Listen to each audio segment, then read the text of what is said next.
A minha palavra nessa manhã, eu vou fazer 3 perguntas. A primeira é esta: quando o seu coração ainda não tinha sido conquistado pela graça de Deus, pelo Evangelho de Jesus, qual foi a pessoa que Deus usou para que você fosse alcançado e alcançada por esse Evangelho, e a partir daquele momento, o seu nome foi escrito no livro da vida? Quem foi essa pessoa?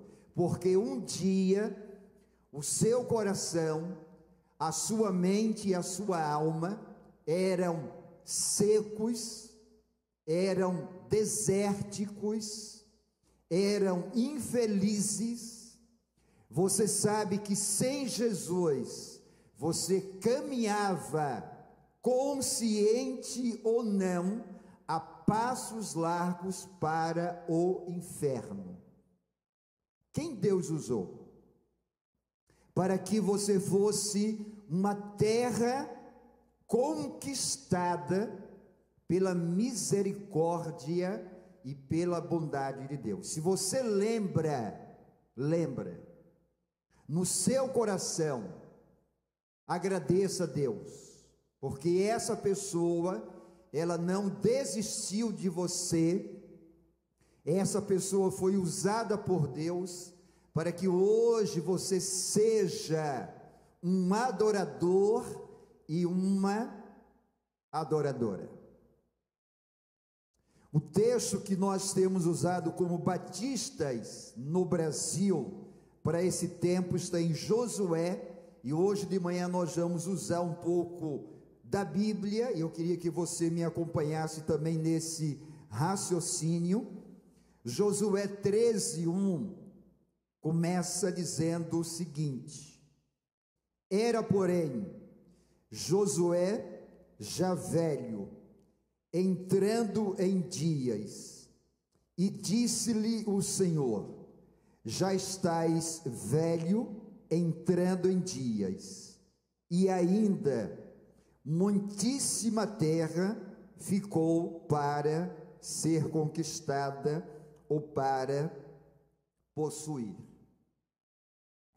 A Tatiana Fernandes vai me ajudar lá em cima, e eu decidi nessa manhã trabalhar com slides para que a gente tenha pedagogicamente uma visão melhor sobre e ainda a muitíssima terra para conquistar.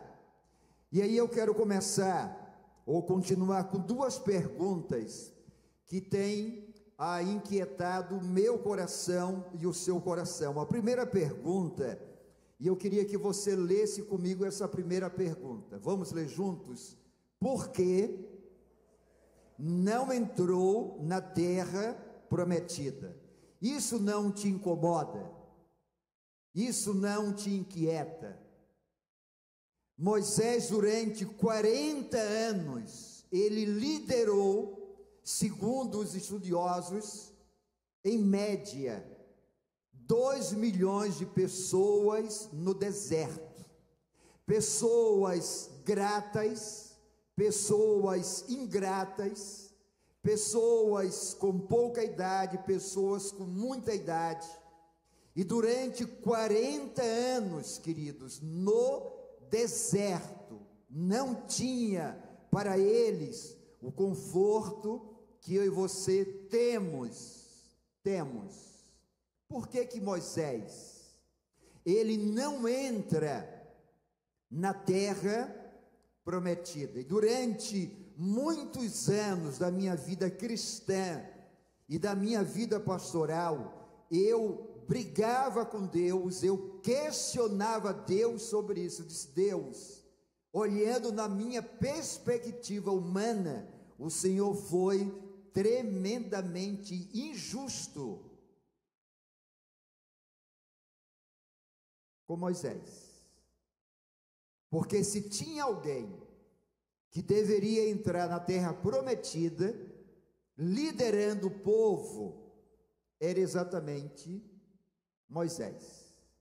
Até que, um dia, lendo mais uma vez a Bíblia, Deus me deu a resposta, que você sabe qual é. E daqui a pouco eu vou te mencionar. Tem uma segunda pergunta ali, não é?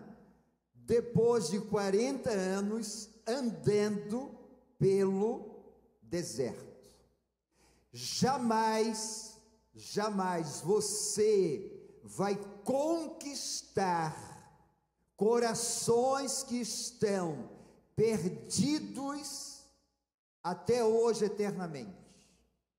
Se você não andar, se você não fizer movimentos, se você não caminhar para essas pessoas. Ontem eu tive o privilégio de, às 11 horas da manhã, celebrar o casamento de Lucas e Renata, membros desta igreja. E ali eu pude falar sobre a graça de Deus para muitas pessoas. Às 4 horas da tarde, eu fui até a serra, e Rebeca, a nossa filha do meio, nossa, com minha esposa, uma maravilhosa filha, uma excelente motorista, ela me ajudou, me guiando, indo e voltando. Eu celebrei o casamento da Tati e do Fernando, falando para muita gente sobre a graça maravilhosa de Jesus. Mas de manhã eu andei até a Praia da Costa de carro, e à tarde eu fui até a serra de carro para falar. Jamais eu e você vamos conquistar gente que precisa da salvação em Cristo, se a gente não andar até a essas pessoas. Por que Moisés não entra no deserto? E aí você vai entender comigo, não é? Porque tem ali Moisés e Deus dizendo: pare. Tati, pode passar a próxima tela, por gentileza, tá bom? Porque a missão é mais importante do que o mensageiro. Deus disse para Moisés: Moisés, olha, você não vai entrar na terra prometida, porque a missão que eu tenho, ela vai além de você. Ela é mais importante do que você, e você, nos seus 120 anos, você vai ser levado para o céu, porque a missão, ela é mais importante do que o mensageiro. Gosto de pensar que Moisés, durante um tempo, ele questionou muito a Deus sobre isso. E Deus foi dizendo: a missão é mais importante do que você. Quando eu te chamei para liderar o meu povo, você tinha 80 anos. Eu te dei 40 anos de privilégio de andar. Mas a terra prometida, Moisés, ela é maior do que você. Com isso, minha querida igreja, eu quero te dizer que nós precisamos entender que a missão é maior do que o mensageiro. A igreja, e daqui a pouco eu vou falar sobre isso, eu vou te fazer uma colocação, e você vai entender, a missão ela é maior do que o pastor. Mas eu vou fazer uma outra colocação. E desde ontem eu tenho brigado com o Espírito Santo, mas ele disse que eu tenho que falar isso, que eu preciso falar para o meu e para o seu coração. Há muita terra a ser conquistada. Por favor, Tatiana. Pode passar. Os homens se preocupam com métodos. E é interessante, minha querida igreja, como a gente se preocupa com métodos. E eu não estou dizendo que eles não sejam importantes. Não sejam importantes. Quero crer, fazendo uma leitura do mundo evangélico, nos últimos 50 anos, quantos métodos apareceram? Esses dias, eu estava acompanhado da minha esposa dentro de um carro, e o carro à frente, e aí não é nenhuma crítica, tinha um símbolo de uma igreja, o nome de uma igreja, e embaixo tinha assim, Igreja Global. Aí eu fiz duas observações. Primeiro, que o nome da igreja não comunica para mim absolutamente nada, porque é o nome de uma cidade de Israel.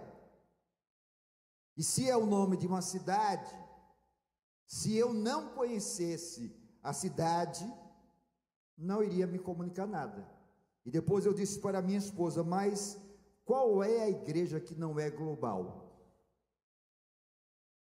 Ela está dentro do globo Terra. Então todas elas são globais. Muito bem. Sabe o que é que acontece? É que diariamente eu e você estamos procurando métodos.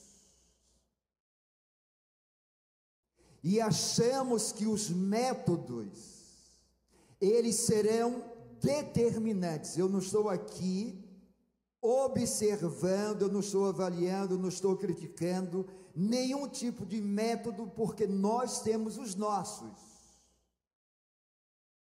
Mas a partir do momento que eu acho que o método, ele é mais importante, eu tenho que repensar exatamente a relação que eu tenho com Deus, Deus tem conosco, e aquilo que a igreja de Jesus representa no mundo. Entenda comigo agora, e daqui a pouco eu vou ler esse texto, Mateus 16.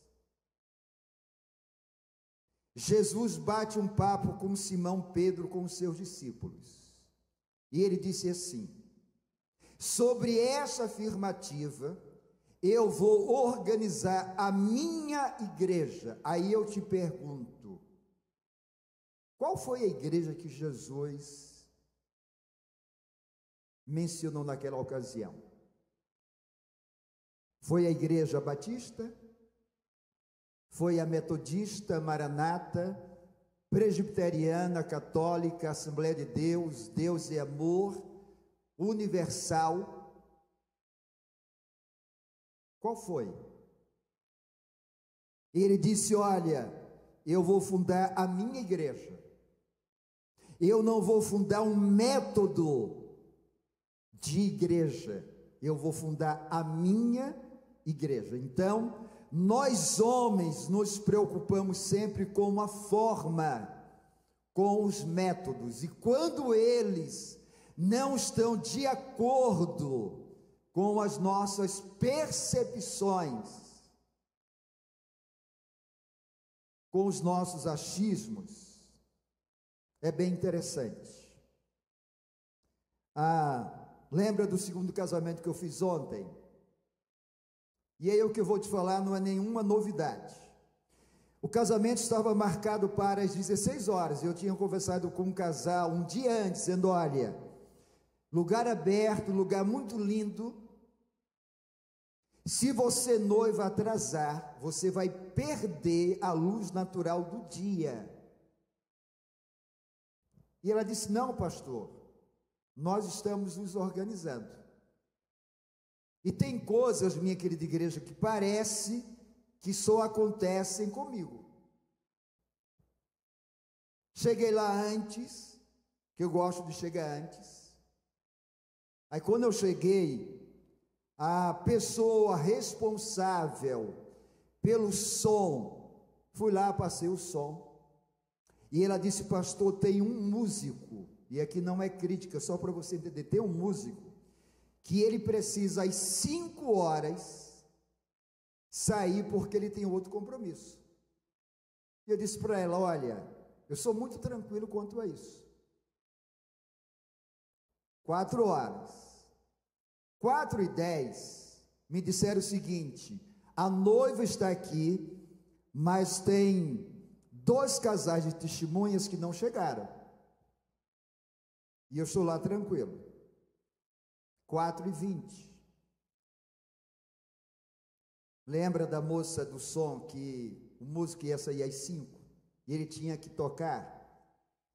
E ela chegou para mim, agora a Rebeca já estava perto, aí ela disse: olha, eu estou preocupada. Aí Rebeca, numa sacada dela, disse: fica muito tranquila, eu já vi o meu pai fazer um casamento em 10 minutos e muito bonito. 4h30, e o casamento não começava. A cerimonialista chegou perto de mim e disse assim: pastor, olha bem, pastor, você vai falar somente 15 minutos. Eu não disse nada para ela, eu disse, na realidade eu disse, olha, fica tranquila, eu estou muito acostumado com isso. A pressão era muito grande. 4h45 começou o casamento.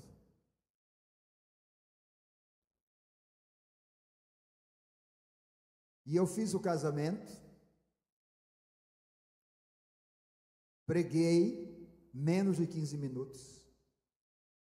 No final do casamento teria um momento, chegou uma outra pessoa e disse assim: pastor, corta isso, está muito tarde. Eu disse: meu Deus, é muita pressão para um casamento. O casamento foi lindo. Os noivos não sabem disso, até eles virem esse culto.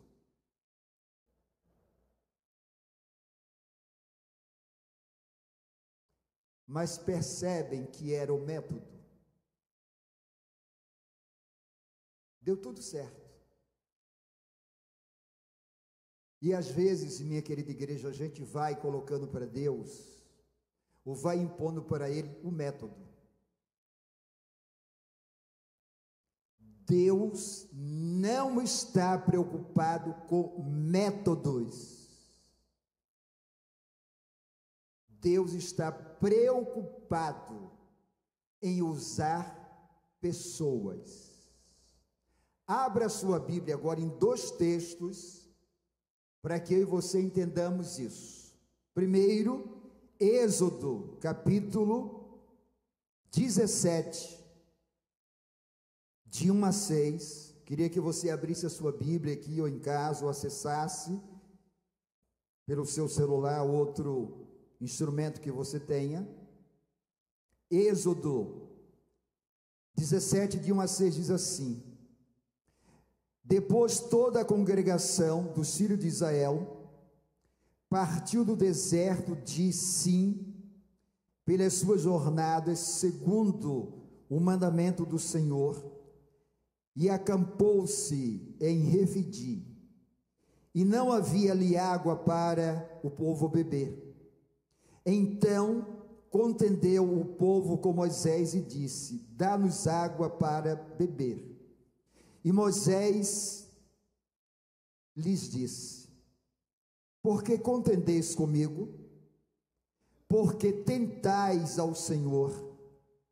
Tendo, pois, ali o povo sede de água, o povo murmurou contra Moisés e disse: porque nos fizeste subir do Egito para nos matares de sede a nós, aos nossos filhos e ao nosso gado?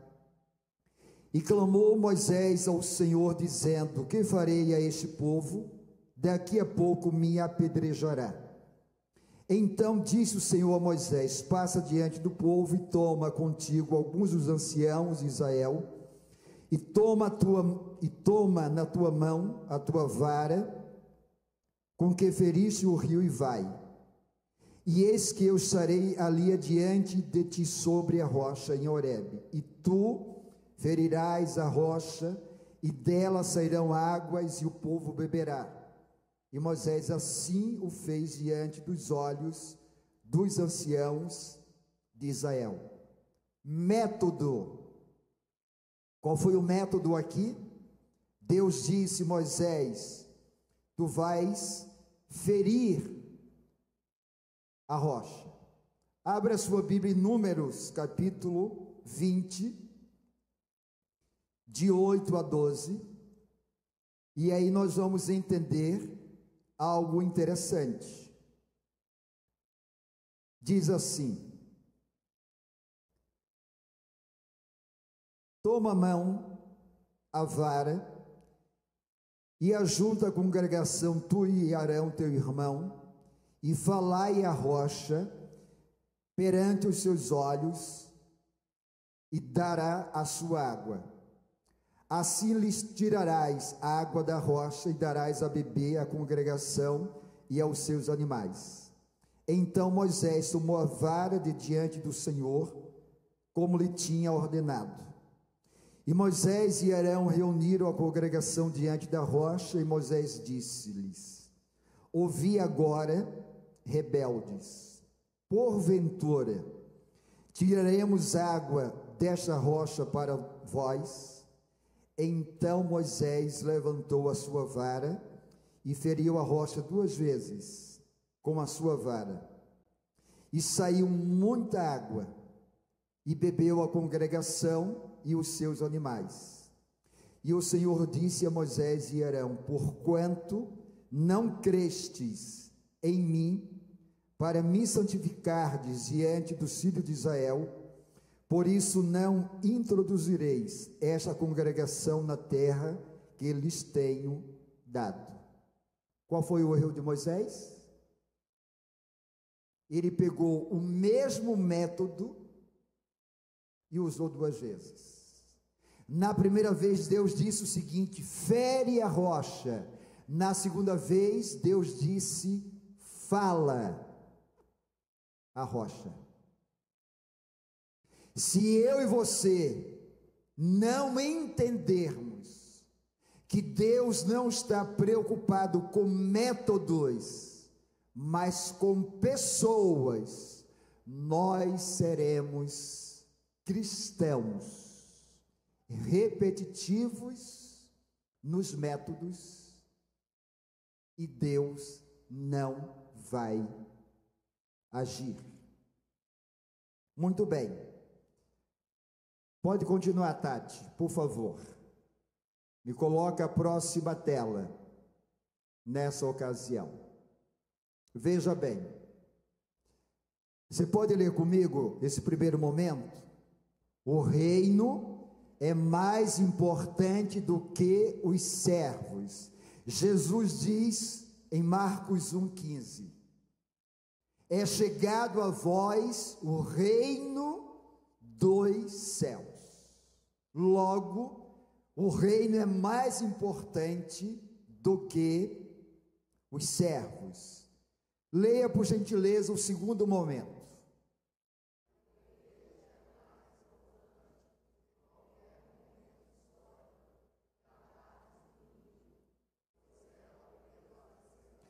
Qual foi a minha briga com o Espírito Santo de ontem para hoje? Tem uma expressão que eu coloquei e eu disse para Ivana, já que ela preparou o slide, disse: Ivana, tira.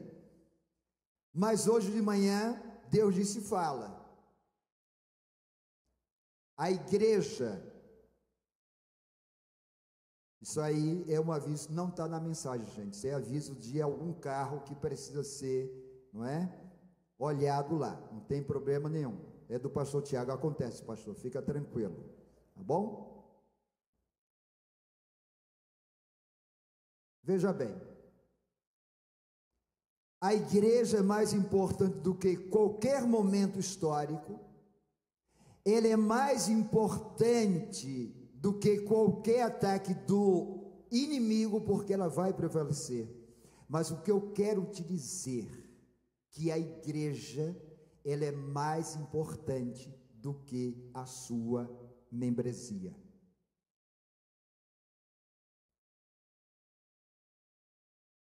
Nós estamos aqui há 122 anos. E essa igreja é mais importante do que eu. E ele é mais importante do que você. E isso não quer dizer que nós não sejamos a igreja do Senhor, mas nós não somos mais importantes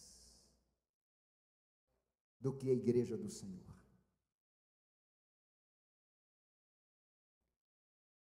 Ainda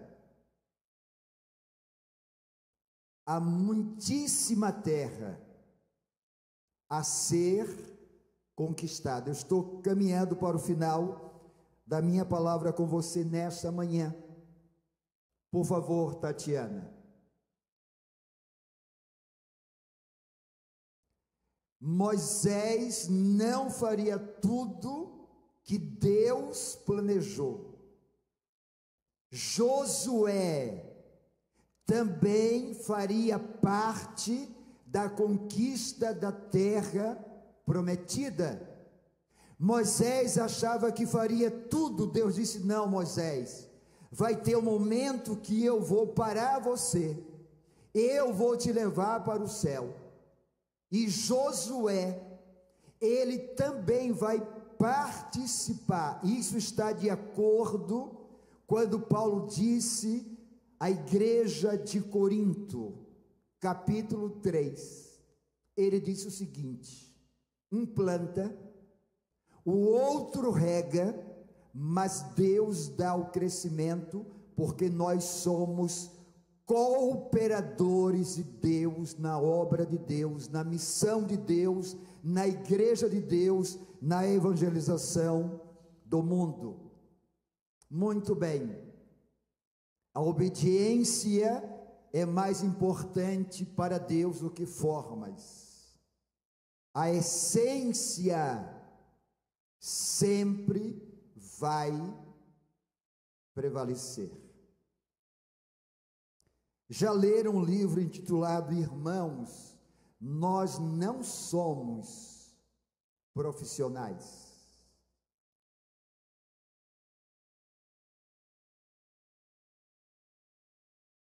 A obediência para Deus é muito importante. O que vai sempre prevalecer é a essência. E não é que a gente briga muito pela forma. E às vezes a gente não olha a essência. Mas é a essência que prevalece. Por favor, Tatiana. Chegamos até aqui porque muitas pessoas foram usadas por Deus. Outras pessoas chegaram já no céu, e outras chegarão no céu pelo nosso testemunho, acolhimento, discipulado e serviço. Pode passar a próxima tela, por gentileza.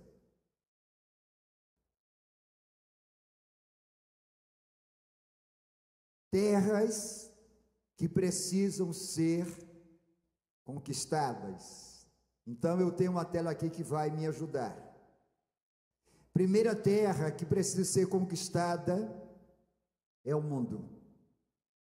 Segunda terra que eu estou aqui olhando são os nossos colegas de trabalho e de escola.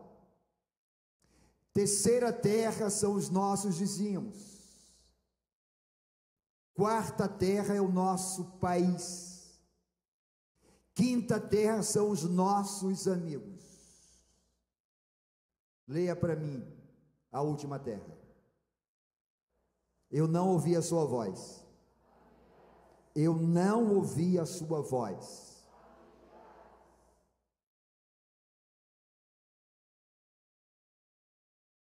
Eu vou dividir a minha palavra em duas e eu caminho para o final.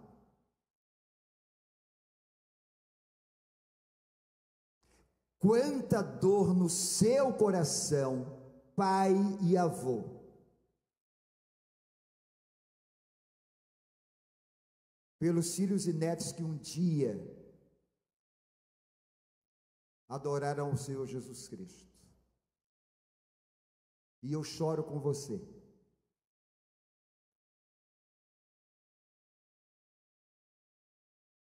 Eu conheço uma jovem de uma igreja que eu fui pastor, profundamente integrada na igreja. Hoje, ela contesta a Bíblia, o Evangelho e Jesus. Ela abomina isso.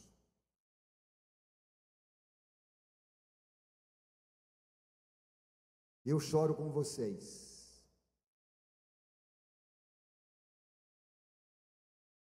Porque seus filhos e seus netos, alguns estão fora da igreja,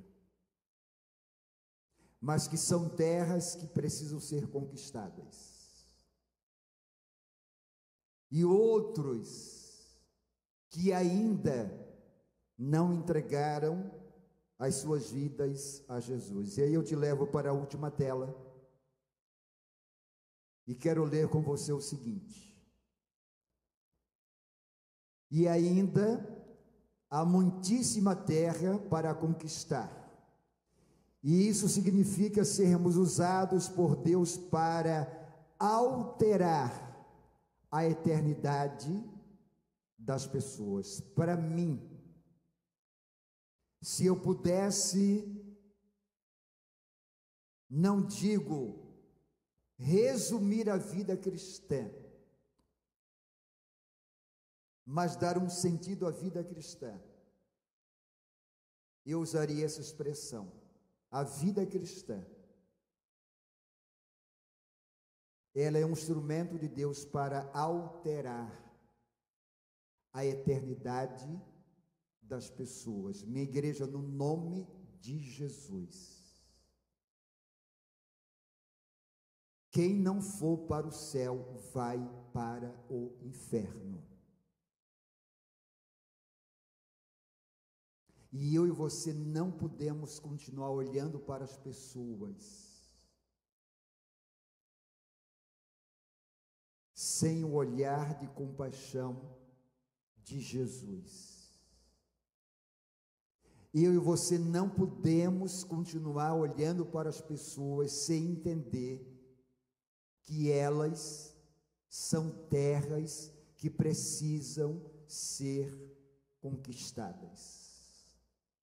Marcos 16:15, Cristo disse: portanto, ide e pregai o Evangelho. Mateus 28, de 18 a 20, Cristo disse: é-me dado todo o poder no céu e na terra. Portanto, vão, façam discípulos de todas as nações, batizando-os em nome do Pai, do Filho e do Espírito Santo. E eis que eu estou convosco todos os dias, até a consumação dos séculos. Os batistas brasileiros estão dizendo nesse mês de missões nacionais: minha pátria para Cristo. Quem era cristão aqui na década de 1960, levante de suas mãos. Pode levantar sem medo, você não vai estar declarando a sua idade.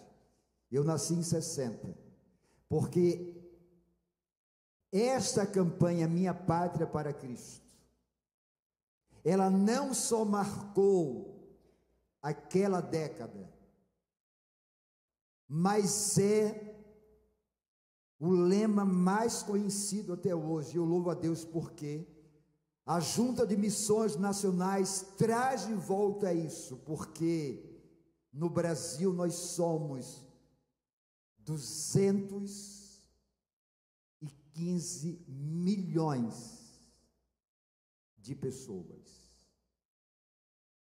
E desse número, 40 milhões são de Jesus. O que eu e você vamos fazer pela nossa nação? No nome de Jesus. A solução para o Brasil não é liderança política. A solução para o Brasil não são métodos científicos, sociais, administrativos. A solução para o Brasil chama-se Jesus. Há muita terra, há muitíssima terra para conquistar, que eu e você, no nome de Jesus, olhemos essas terras e digamos: Senhor, eis-me aqui, usa-me, porque eu quero que através da minha vida a eternidade de pessoas seja alterada do inferno para o céu, no nome de Jesus. Amém.